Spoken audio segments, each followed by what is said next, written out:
मला आणि माझ्या पत्नीला बाहेर अफेअर करायचं होतं असं विधान तुम्ही कधी कोणत्या नवऱ्याच्या तोंडातून ऐकलं का? नाही ना. ऐकलं जरी तरी आपण त्याची वेड्यात गिनती काढू. पण हे विधान केलं आहे कबीर बेदी यांनी. बॉलिवूड अभिनेता कबीर बेदी यांनी 4 लग्न केली. कबीर बेदी यांचं पहिलं लग्न ओडिसी नृत्यांगना प्रतिभा गुप्ता यांच्यासोबत झालं.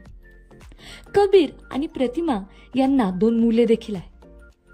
कबीर आणि प्रतिमा यांचा विवाह म्हणजे ओपन मॅरेज होता.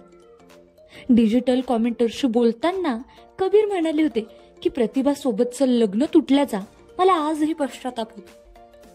कबीर यांनी सांगितलं होतं की त्यांनी ओपन मॅरेज निवडलं होतं जेणेकरून त्यांच्या पत्नीला जर वेगळं व्हायचं असेल किंवा त्यांच्या पत्नीला जर दुसरं कोणी आवडलं तर त्या सहज जाऊ शकतात. कबीर त्यांना कधीच अडवणार नाही. त्यावेळी त्यांना दोघांनाही असं वाटलं की त्यांचं ओपन मॅरेज असेल तर ते मनासारखे निर्णय घेऊ शकतील आणि ते त्यांच्या मनासारखं जगू शकतील.